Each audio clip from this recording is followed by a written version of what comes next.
사랑하는 성도 여러분, 우리가 그리스도인이라는 사실이 무엇으로 결정될까요? 교회를 다니는 거? 아니면 내가 헌신하는 거? 저는 이 주제를 가지고 한 달 반 정도를 생각하면서 지내왔습니다. 그 계기는 4월 20일이 장애인의 날입니다. 장애인 날이 되면 제 장애인 친구들과 함께 식사를 해요. 그래서 이번에 좀 친구 좀 데려갈 수 있냐고, 그래서 친구들까지 와서 식사를 하는데 대부분 뇌성마비 친구들이에요. 정말 어렵게 걸어와서 같이 식사를 하니까 내가 얼마나 고마운지. 그래서 먹다가 이런 주제가 나왔어요. 야, 우리는 그래도 육신이 좀 힘든데 앞을 못 보는 사람은 얼마나 힘들까? 그렇게 얘기를 하다가 그 주제가 이렇게 바뀌었어요. 근데 시각장애인은 꿈을 어떻게 꾸지? 그런데 우리 중에 아무도 대답을 못하는 거예요. 꿈을 꾸겠지? 아니, 안 꿀 거야. 그러다가 제가 그 질문을 집에 와서 인터넷 찾아보고 좀 문서를 찾아보고 진짜 궁금했어요. 왜냐하면 선천적으로 시각장애이신 분과 후천적으로 시각장애이신 분들이 다르기 때문이에요.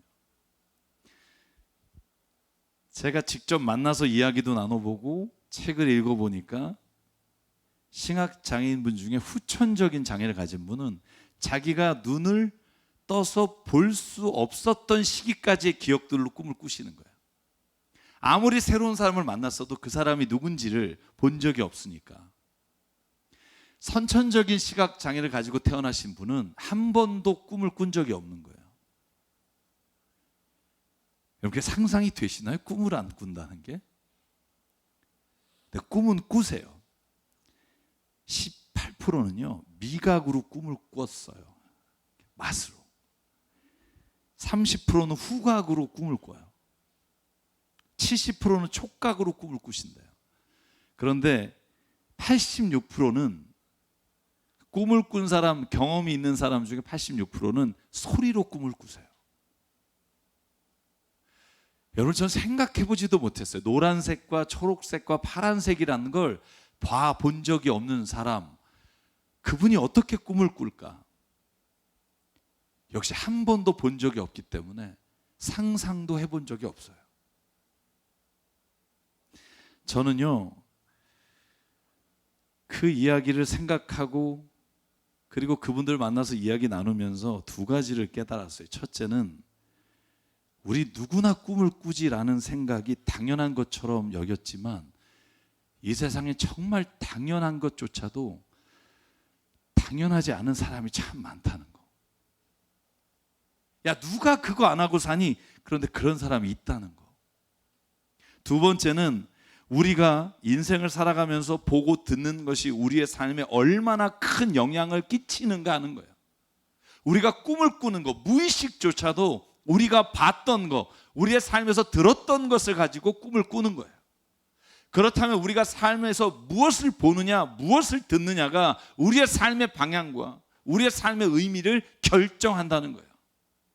사랑하는 여러분, 저와 여러분이요, 우리의 눈을 들어, 우리의 귀를 열어 우리가 하나님이 봐야 할 것과 듣게 하시는 것을 듣는 은혜가 있기를 주의 이름으로 축복합니다. 무엇을 보느냐가 우리의 삶을 결정합니다. 저는 이 말이 얼마나 중요한지를 성경 가운데서 발견하게 돼요. 사랑하는 여러분, 저와 여러분의 인생은 어떻습니까? 그리스도인은 어떤 사람이 그리스도인들입니까? 우리가 흔히 말하는 그런 소리 말고 성경이 말하는 그리스도인은, 예수 믿는 사람은 이런 사람이다 하는데 귀를 기울여 봤느냐고 묻고 싶어요. 여러분, 제가 오늘 말씀을 통해서 그리스도인들의 삶이 어떻게 방향을 결정하고 어떻게 살아가야 되는지에 대한 예수님의 음성을 듣기를 원합니다. 오늘 본문이 이렇게 시작해요. 예수께서 모든 곳에 다니며 말씀을 전하시기를 마치고, 그리고 그 가운데 있을 때 세례 요한의 제자들이 찾아와요. 옥 안에 갇힌 세례 요한이 그리스도께서 일을 하신다는 걸 들은 거예요. 그러니까 제일 궁금한 게 뭐냐면 자기가 이제 죽을 날이 얼마 남지 않았다는 걸 알아요. 그러니까 그분, 내가 요단강에서 세례를 준 그분이 진짜 메시아인지, 내가 이대로 숨을 거둬도 되는지 궁금한 거예요. 제자를 보냈어요. 그리고 예수께 이렇게 물어봐요. 3절, 오실 그분이 당신이십니까? 그렇지 않으면 우리가 다른 분을 기다려야 합니까? 얼마나 답답했으면 이 질문을 감옥에 있는 요한이 자기의 제자들을 보내서 물었겠어요. 여러분, 근데 예수님이 대답은 4절에 이렇게 돼 있어요. 가서 너희가 듣고 본 것을 요한에게 알려라. 여러분, 예수님이 뭐라고 말하냐면 네가 듣고 본 것을 말해라. 그런데 내가 무슨 일을 행했니? 눈먼 사람이 보고, 다리 저는 사람이 걷고, 나병 환자가 깨끗하게 되고, 듣지 못하는 사람이 듣고, 죽은 사람이 살아나고, 가난한 사람이 복음을 듣는다. 여러분, 다음 주에 저희 교회 주일 예배 낮설교를 선교사님이 오십니다. 저희 운영위원회에서 한 달 전에 결정하고, 제가 가장 존경하는 인도네시아의 나환자를 섬기시는 목사님이에요. 제가 그분 방송 같이 하고, 제가 그분과 함께 이야기를 나누고 몇 번을 만나면서 제가 얼마나 초라한지, 평신도셨다가 예수님 만나고 인도네시아에서 목사 신분도 안 가지시고 그냥 그 나화자분들이 너무 마음이 아파서 시작한 선교가 정말 놀라우신 은혜 가운데, 저는 오늘 이 말씀을 들으면서 그분이 생각났어요.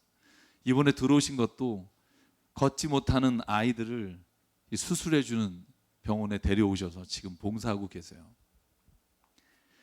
사랑하는 여러분, 저와 여러분이 뭘 보느냐에 따라 삶의 방향이 바뀌어요.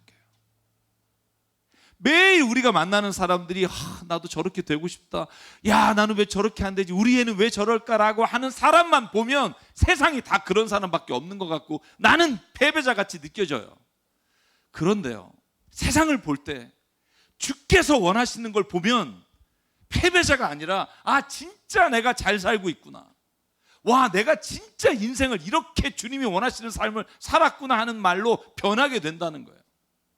여러분, 예수님 뭐라 그래요? 너 있잖아, 나를 봤잖아. 내가 세례 받을 때 요단강에서 하늘로부터 하나님이 하신 음성 들었잖아. 왜? 그런데 또 물어보니, 여러분 예수님의 말씀엔 이런 의미가 있어요. 여러분 한번 성경을 보시면 마태복음 11장 7절에 보면 예수께서 오늘 본문에 질문하시는 내용이 뭐냐 하면, 너는 광야에 뭐하러 나가니? 이런 질문하세요. 왜 이런 질문을 하는 줄 아세요? 여러분, 세례 요한의 제자들은 광야에서 예수가 세례받는 걸 봤단 말이에요. 여러분 마태복음 3장 13절 한번 먼저 볼까요? 그때 예수께서 요한에게 세례를 받으시려고 갈릴리를 떠나 요단강으로 들어가셔서 세례 요한을 만났어요. 그리고 요한이 예수님을 보고 내가 어떻게 당신에게 세례를 줍니까? 그러니까 예수님이 내가 죄를 지고 가는데 너의 죄를 내가 감당하기 위해 내가 세례받고 죽어야 된다, 그 말을 듣고 세례를 베풀었어요. 여러분 그때 16절과 17절에 보면 예수께서 세례를 받을 때 그때 하나님의 영이 비둘기같이 내려오고 하늘로부터 소리가 들렸어요. 이는 내가 사랑하는 아들이다, 내가 그를 좋아한다. 여러분 이걸 다 봤단 말이에요. 여러분 세례 요한은 자기가 세례를 줬고, 그리고 그 제자들을 그 옆에서 그것을 지켜봤음에도 불구하고 묻는 거예요. 왜? 그때 보고 나서 그 동안에 본 건 예수님이 아니었어요. 그는 또 여전히 그가 세상을 바라보며 광야에서 예수께서 말씀하신 걸 기억하고 보는 게 아니라 자기가 보고 싶은 걸 보면서 살았다고요. 여러분 그래서 다시 마태복음 11장 우리가 읽은 본문의 말씀으로 돌아가면 예수께서 제자들에게 이렇게 물어요. 니네가 그렇게 광야에 가서 본 게 뭐니? 바람에 흔들리는 갈대니? 아니면 화려한 옷을 입은 사람이니? 네가 무엇을 버리고 광야에 나가서 지금 나에게 그런 질문을 또 던지니? 예언자를 보러 나갔니? 여러분 예수님이 왜 이렇게 물으실까요? 사는 여러분, 우리가 신앙생활하면서 왜 우리가 믿음의 길을 걸어가면서도 여전히 세상을 따라가는 줄 아세요? 듣고 보는 게 세상의 소리이기 때문에 그래요. 매일 우리가 마주하는 건 텔레비전에서 말하는 성공의 기준, 텔레비전에서 보여주는 사람들이 말하는 그 소리에 너무나 민감해 있어요. 여러분 그래서 금식할 때요, 밥만 금식하지 마시고요, 미디어도 금식하는 은혜가 있기를 주의 이름으로 축복합니다. 세상 친구도 좀 끊어보세요. 여러분 그 동기 모임 동창회 가서 여러분 덕이 된 적이 몇 번 있으세요? 야, 우리 아들 말이야, 요번에 이거 들으러 나가거나 하러 나가는 사람이 얼마나 많아요. 그거 할 거 없는 사람은 안 나가고. 그게 교회의 모임이 되면 되겠습니까? 여러분, 예수님이 세례 요한의 제자들에게 묻는 질문은 그거예요. 너희는 그리스도를 기다린다고 하면서 진짜 너희가 광야에서 본 그리스도 되시는 하나님의 말씀을 듣는 게 아니라 또다시 세상의 소리에 헷갈리고 있구나. 사랑하는 여러분, 예수님이 그들에게 묻는 질문은 오늘 우리에게 묻는 질문이라고 믿습니다. 도대체 너는 교회에 왜 나가니? 교회에서 나가서 보는 게 뭐니? 야, 저 사람 옷 잘 입었네. 야, 저 사람 요즘 잘 나가나 봐. 이거 보러 나가니? 너는 지금 앉아서 예배를 드릴 때 뭘 보고 있니? 아, 저 전 목사 오늘 헤어스타일이 이러네. 넥타이는 삐뚤어졌네. 살아계신 예수님을 보니? 살아계신 하나님이 나의 지금 심중에 오셔서 나를 다스리시는 걸 체험하니? 넌 도대체 왜 교회에 나와 예배를 드리니? 여러분, 이 질문이 저와 여러분에게 주신 하나님의 질문이 되길 주의 이름으로 축복합니다. 이 질문에 답하며 살아야 돼요. 우리의 눈에 잡다한 게 보이는 게 아니라 오직 살아계신 예수님만 바라보는 은혜를 체험해야 여러분, 교회는요, 하나님의 역사가 일어나요. 여기에서 뭐가 틀렸네, 뭐가 잘못됐네 하는 걸 보는 눈이 열리면서부터 여러분, 신앙은요, 어쩌면 다른 길로 걷게 돼요. 사랑하는 여러분, 이 질문이 오늘 우리에게 들릴 때 저는 오늘 말씀을 가지고 세 가지를 생각해 봐요. 첫째는요, 우리가 그리스도인으로서 세상을 어떻게 바라봐야 하느냐는 거예요. 둘째는 사람을 어떻게 바라봐야 하느냐는 거예요. 마지막으로 교회와 목회자를 어떻게 바라봐야 하느냐는 예수님의 질문 앞에 서게 돼요. 여러분, 첫 번째 질문은 뭐냐 하면 세상을 바라보는 시선이에요. 여러분, 예수께서 이렇게 말하죠. 네가 광야에 왜 나가니? 흔들리는 갈대를 보기 위해서냐? 여러분, 세상을 보는데 그 세상을 보는데도 해필이면 흔들리는 갈대를 봐요. 여러분, 저는 이 말씀을 이렇게 한번 생각해 봤어요. 세상의 기준을 따라 살려고 애쓰고 세상의 기준에 근접하지 못하면 내가 지금 성공하지 않으면 예수님을 잘못 믿고 있다는 착각을 하는 경우가 얼마나 많은지 몰라요. 여러분, 제가 성경 공부 인도하는 모임 중에 그런 분이 많아요. 세상에서 성공하면 일찍 오고 사람 데려와서 막 채워요. 그런데 어느 날 갑자기 안 되잖아요. 부도가 나잖아요. 힘들잖아요. 안 나오세요. 전 제가 확신하는 게 뭐냐면 그때가 주님께 더 나와야 될 때예요. 그 모임에서 그래서 그런 말이 있어요. 성공해야 나온다. 여러분, 교회가요, 오늘 예수님이 말씀하신 것처럼 너희가 광야에 왜 나가니? 흔들리는 갈대를 보러 가기? 세상에 흔들리는 기준에 따라서 네가 맞추려고 애쓰며 살리? 그러지 말라는 거예요. 세상의 기준은요, 여러분 10년 전하고 지금이 다르고요. 제가 예언 하나 할게요. 5년이면 또 달라져요. 그거 따라가려고 살지 마시고요, 그것이 무엇이 잘못된가를 볼 수 있는 눈을 열어달라고 주님께 기도하며 살아가는 우리가 되기를 바랍니다. 아, 저것이 왜 잘못됐는지를 알아야죠. 그리고 잘못됐다면 안 가야죠. 그런데 안 그래요. 어떻게든지 악착같이 그 기준에 따라가서 내가 근접해야 교회 나와서도 아, 내가 이 정도는 세상에서 하고 산다는 거, 그걸 자랑한다고요. 여러분, 교회에요, 얼마나 괜찮은 많은 사람들이 모이느냐가 자랑거리가 되면 안 되고 얼마나 괜찮은 사람이 나와서 예수의 이름으로 변화됐는지가 자랑이 되기를 소원합니다.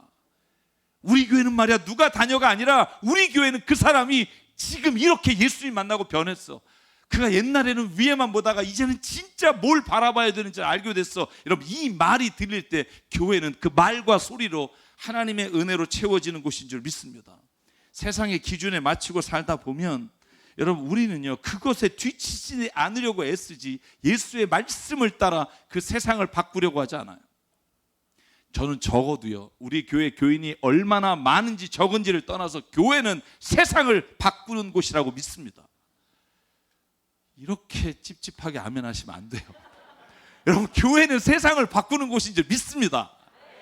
세상의 기준이 잘못됐을 때 그걸 말하는 곳이지, 거기에 내가 뒤처져서 허덕이다가 교인들끼리도 아유 걔가 아들이 그렇게 됐대, 얼마나 안 됐어, 야 그 사람 회사가 그렇게 됐대, 이런 말을 하는 곳이 아니라 아 그 사람이 주의 말씀을 따르다가 거짓말 안 하고 사기치지 않아서 실패했대, 야 그거 진짜 예수님 기뻐하시겠다, 야 하나님 기뻐하시겠다. 초대교회에 많은 사람들이 로마 황제에게 절했으면 호의호식할 수 있는데 그걸 포기함으로 사자에게 먹히고 카타콤 지하에서 겨우 숨쉬며 살았지만 그들이 실패했다고 말한 적이 없어요.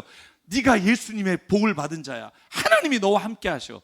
여러분 이 말이 들리는 것이 교회가 돼야 되지 않을까요? 세상을 어떻게 바라볼 거냐, 우리가 보고 듣는 거에 따라 달라져요. 주위의 사람들과 함께 하세요. 큐티 나눔에 가서 얘기를 나누세요. 아니면 정말로 여러분과 함께하는 신앙인과 주의 이야기를 나누세요. 그러면 세상의 기준에 맞춰서 하는 자가 아니라 그 세상을 바꾸는 일에 하나님과 여러분이 함께 일하시는 능력을 회복하게 될 줄 믿습니다.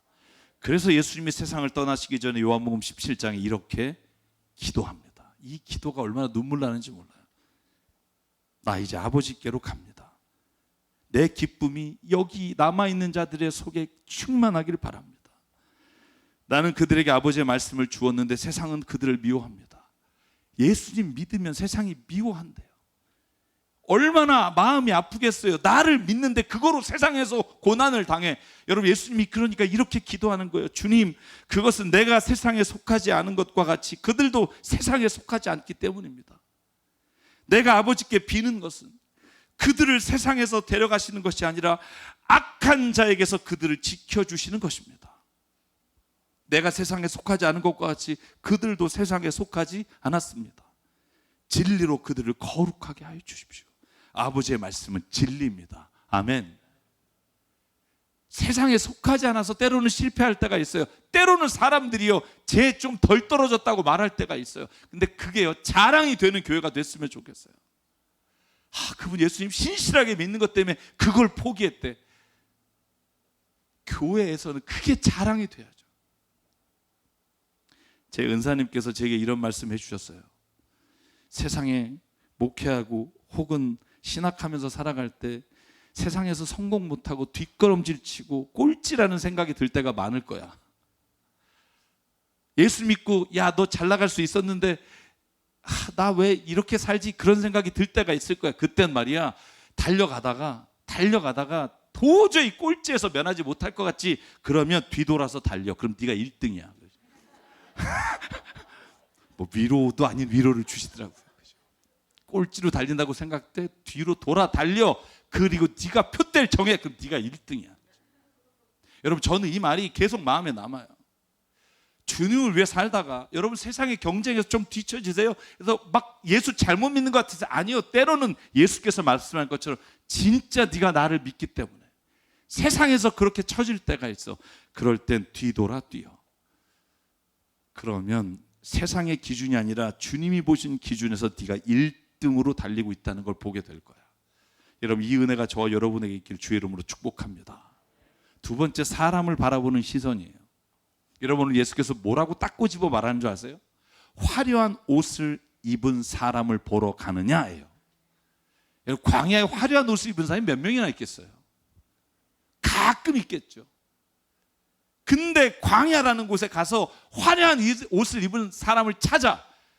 그게 지금 세례 요한의 제자들에게 예수께서 하시는 말씀이에요. 사람을 여러분 이렇게 보기 시작하면 얼마나 괜찮은 사람에게 내가 붙어서 그 사람의 이득을 보려고 하는 일에 집중이 돼 있으면 여러분 우리가 인간관계에서 딱 하나를 가지고 사람을 보게 돼요. 그 사람이 나에게 이득이 되느냐, 이득이 되지 않느냐. 저 사람을 사귀는 게 도움이 되느냐, 도움이 되지 않느냐.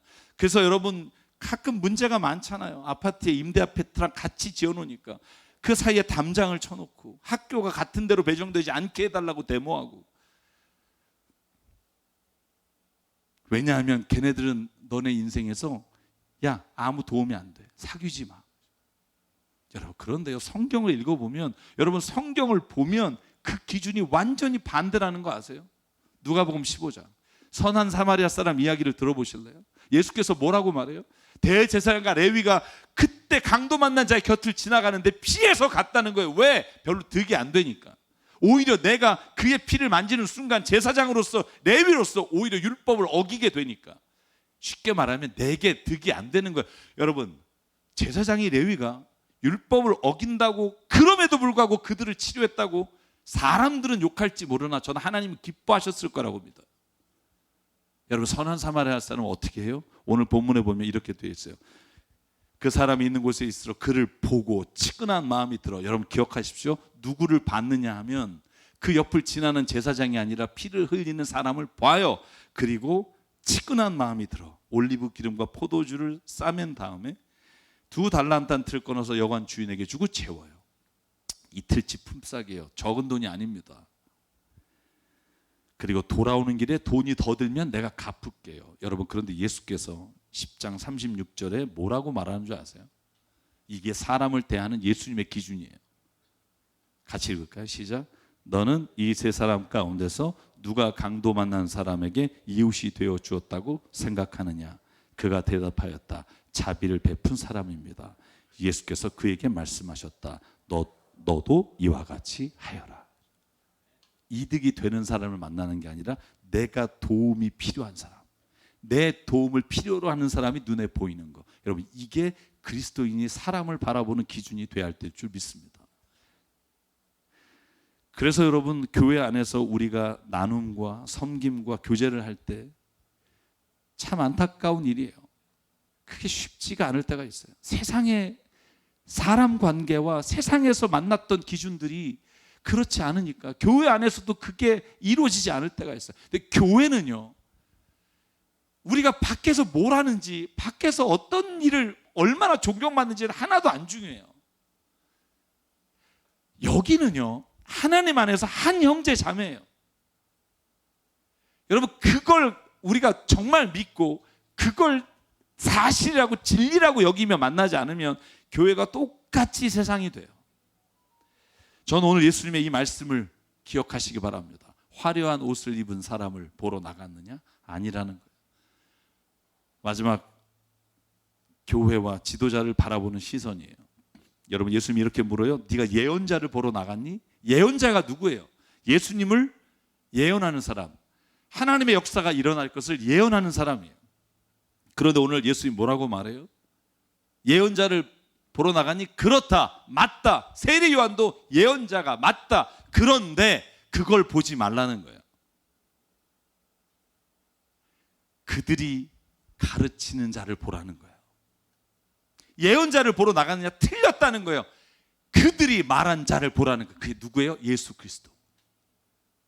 사랑하는 성도 여러분, 소위 예언을 하는 사람, 교회 목회자, 그 목사나 아니면 그 이끌어가는 사람을 바라보고 그 사람에게 칭찬받는 것보다 그 사람이 말하고 있는 예수 그리스도를 바라보며 예수 그리스도의 칭찬을 받기를 기뻐하는 사람이 되기를 주의 이름으로 축복합니다.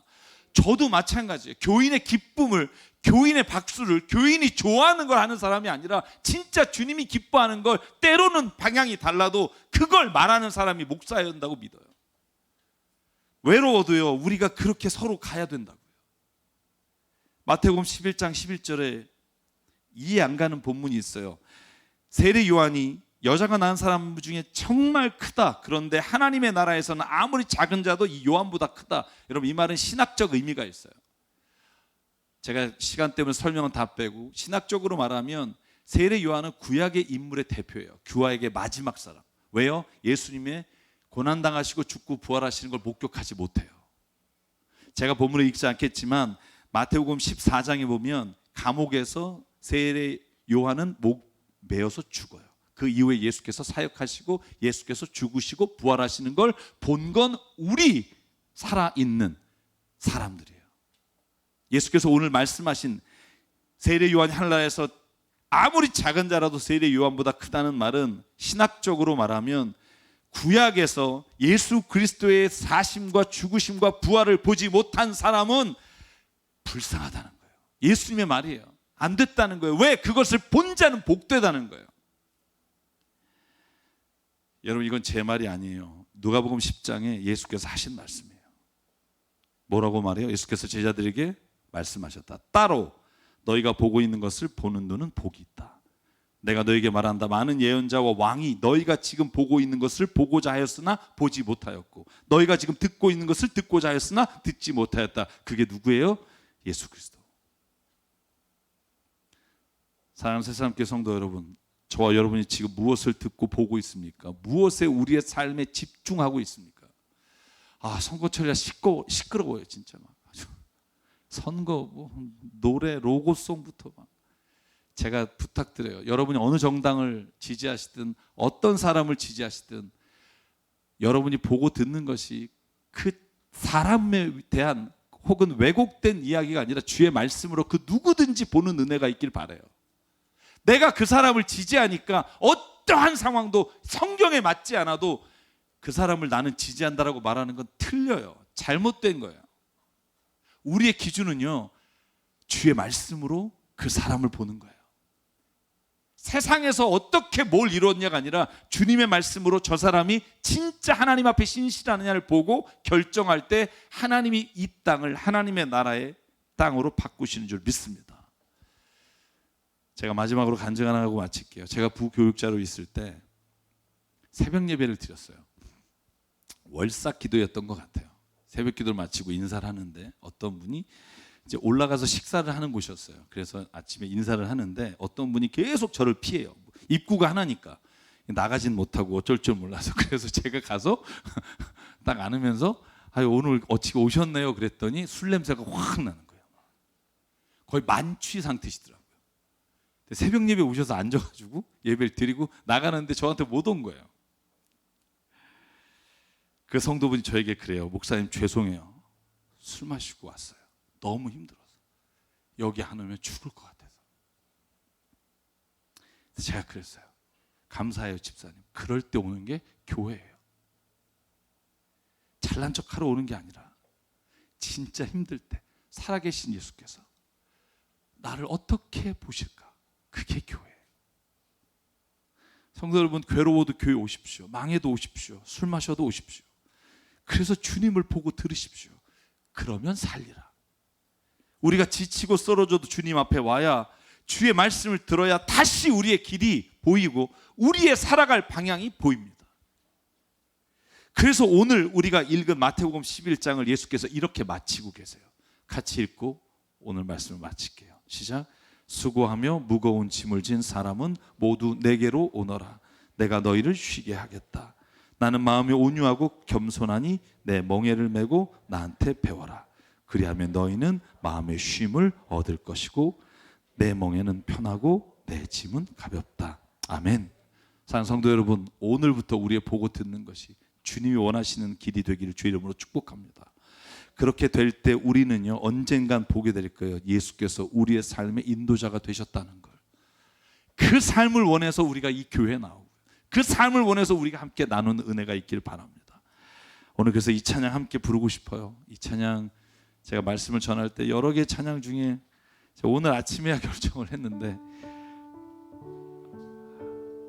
그냥 이런 분이 있다면 오늘 하나님의 말씀을 듣기를 원해요. 고단한 인생길 힘겨운 오늘도 예수 내 마음 아시네. 지나간 아픔도 마주할 세상도 예수 내 마음 아시네. 믿음에 눈들어 주를 보리 이 또한 지나가리라. 주어진 내 삶의 시간 속에 주의 뜻 알게 하소서. 오늘 주의 살아계심을 눈을 들어 보기를 주의 이름으로 축복합니다. 아멘.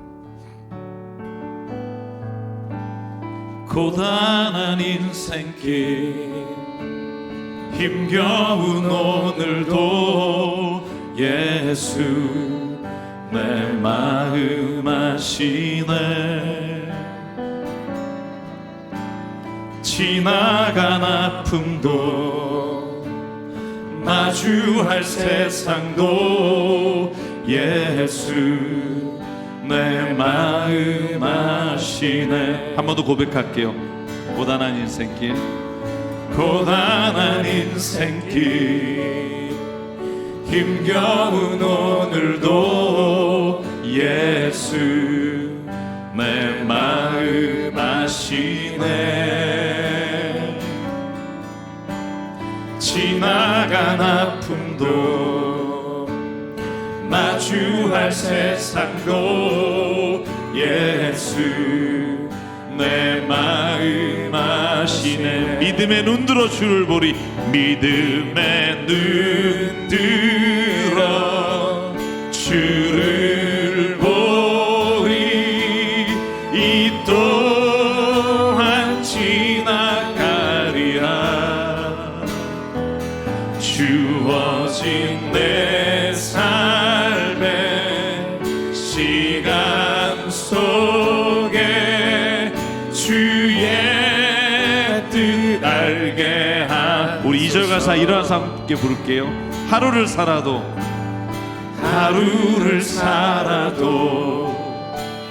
기쁨으로 가리. 예수 늘 함께 하시네. 후회도 염려도 온전히 맡기리. 예수 늘 함께 하시네. 믿음의 눈 들어. 아멘. 믿음의 눈 들어 주를 보리. 이 또한 지나가리라. 주어진 내 삶의 시간 속에 주의 뜻 알게. 믿음의 눈 들어 주를 바라봅니다. 아멘. 믿음의 눈 들어 주를 보리. 이 또한 지나가리라. 주어진 내 삶의 시간 속에 주의 뜻 알게 하소서. 이 시간 함께 기도하신다. 하나님, 우리의 눈과 귀가 세상의 소리로 가득 차 하나님의 말씀의 진리를 알면서도 오늘 다시 주님께 와서 묻는 세례 요한의 제자처럼 계속 반문하며 살지 않게 하시고 주의 음성을 듣기를 원합니다. 주님, 말씀해 주십시오. 하나님, 그 음성에 거하기를 원합니다. 하나님, 오늘 이 말씀을 기억하며 이 시간 우리 함께 결단하며 주님 앞에 기도하겠습니다.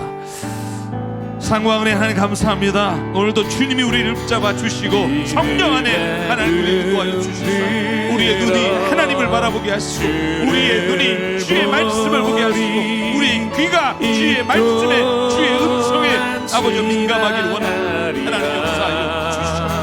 내가 보는 것이 아니라 하나님이 내게 보기를 원하시는 삶, 아버지 그 세상을 바라보고 살게 도와주시옵소서. 아버지, 내 안에 있는 모든 연약함과 부족함과 많은 것을 예수님 세워지기 원하며 능력 가운데 이끌어주시고 하나님 아버지 붙잡아 주시옵소서. 내 마음에 하나님 모든 무너졌던 것 세워주시고 아무리 힘들어도 주님 주의 말씀 앞에 주님의 예배 앞에 나와 주님을 기대합니다. 하나님이 채워주시고 하나님 말씀에 하나님이 그 안에 주는 자가 되어 이끌어 주시옵소서. 인도하실 주님 역사하실 주옵소서. 하나님의 성령 아버지 날마다 주시옵소서. 예수의 뜻 알게 하소서. 사랑과 은혜 하나님, 오늘 이 시간 우리의 눈과 귀가 주님을 믿는다고 하지만 날마다 세상의 소리와 눈에 보이는 것들에 의해 유혹받고 그것을 따라가는 삶이 주님을 잘 믿는 거라 스스로 위안하며 살아간 우리인 것을 고백합니다. 아버지 하나님, 주의 말씀을 보게 하시고 귀를 기울여 주의 음성을 듣게 하시고 오늘 그래서 결단하며 하나님, 우리가 주님이 원하시는 것, 주님의 나라와 뜻을 위해 하나님 어디로 가야 될지를 결단하며 살아가는 우리가 되게 인도하여 주시옵소서. 우리에게 주신 생명과 시간과 달란트와 모든 물질이 주님이 주신 것임을 믿음으로 고백하며 이 시간 예물을 주께 드립니다. 사용되는 곳마다 하나님의 나라와 뜻이 이루어지게 하여 주시옵소서. 이제는 우리 주 예수 그리스도의 은혜와 하나님 아버지의 무한하신 사랑과 성령님의 감동, 감화, 충만, 교통, 위로하심이 오늘 이 시간 우리의 눈을 들어 주님을 바라보기를 소망하며 주님이 가신 길을 기억하며 살기를 못하지만 여긴 한 분 한 분 머리 위에, 그 가정과 일터 위에 주님 세우신 새사람교회 위에 지금부터 영원토록 함께 하시기를 간절히 축원하옵나이다. 아멘.